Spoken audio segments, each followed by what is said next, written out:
Hi, welcome back, and I'm here with Alison from GrowSafe. And Alison, your company has been very innovative in their technology over the last 20 years. You've been heavily involved in it, and I believe there's a recent award as well that you've received. And I'd like you just to share your thoughts on the future of agriculture right now and what the industry looks like. Okay.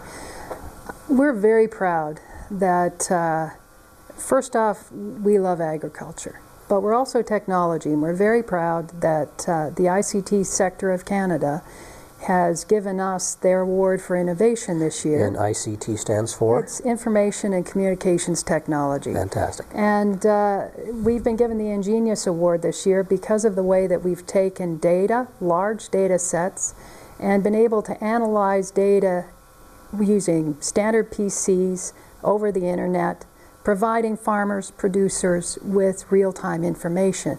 So for us, that was quite an honor. I think that we see the future of agriculture being one that's going to be faced or forced into technology. It's interesting that a lot of people think that we're lag adopters in this industry. And I think you and I discussed it once that many of our early adopters have been people that have not been as young as we might have thought, that we've seen a lot of older folks adopting technology. I think it's incumbent on us as technology providers to understand that we need to provide simple tools to a producer. It's not a case of, it's great if you can collect 80 million data points per day like we do on a small farm, but if you can't make any use of it, then it's of no value. Absolutely. When I was born, and this might reveal how old I am, but when I was born there was 2.8 billion people on this planet. We are producing on the same amount of land, and we now have 7 billion. And we're looking at by 2050 having 9 billion. And we also have to produce, we have to meet double production goals, but we also have to do so in a sustainable and an environmentally sensible way. I take a little bit of a different bent on this because I believe that we also have to make farmers profitable. If our farmers aren't profitable, we will not eat. So in terms of what's the future of agriculture, we need, and I suppose I really shouldn't say this, but I do come from Saskatchewan, and we always used to have a saying that pretty much the dumbest guy stayed on the farm. Yeah, and I've heard that before. That's not true. I think we're bringing our A game, and I think that the people who are staying on the farm today are the people that are going to have to increase that production. They are going to have to be incredible managers, and as technology providers, we definitely have to bring them better tools. Now, you talked about this big data concept, and you know, I don't want to scare anybody away with that. Yeah. All it means is that you've found some tools, developed some tools that take a great deal of data that they're housed either in a cloud or on a PC somewhere or on a hard drive, and you've consolidated it down to useful components in a report for analysis. So really you're making a performance management system for livestock. That's correct. So, and where do you see that going and being used in the future? I think that we're starting to see precision agriculture adopted on farm. We see that in a recent crop life report, something like 80% of the people that they surveyed, there was 2,500 farms they surveyed, were using automatic steering. So I thought that's a widespread adoption. But we also see that other tools are not being adopted, and I think the lack of integration amongst data. Sure, you can do variable rate fertilizing, you can find your way out to the field, but do you have all the data it needs to know exactly how you should respond? And so I think that's what we need to do. We need to make everything much smarter, and we may need to make it simpler, but it doesn't have to be dumb. But we may need to make sure that we're giving decision-making tools to the farm. I don't think there's ever been a time that we need it more. Absolutely. Now, some producers might sit back and say, well, you know, you're reliant on some technologies that aren't that stable right now, such as internet connection in rural areas. I mean, some people are hooked up with satellite. It's still not necessarily a clearly good connection all the time, robust like that. How do you see that changing? How do you see this ability to do all this remote sensing in these rural areas changing?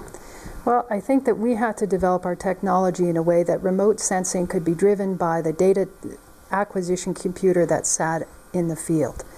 I don't think we're at the stage right now where we can stream things. I think in the rural community we can't really fit to that. But there's ways of manipulating technology such that that can be delivered today. People who use our technology can be sitting on the beach in Hawaii and looking at their farm in Saskatchewan and seeing over their cellular phone, they can see how their animals are eating, what they're eating. So it's all possible today, and it really isn't that we have to create the infrastructure bigger, better, stronger, and we have to make better IT folks out of our farmers. The technology providers have to provide the services to the farmers. So that's where we have to sit.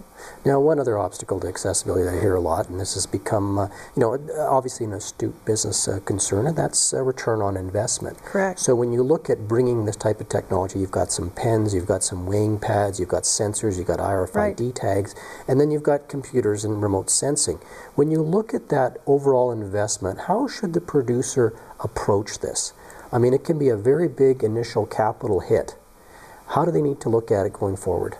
We have to take a new model. Our feed intake technology is very expensive, and producers purchase that technology.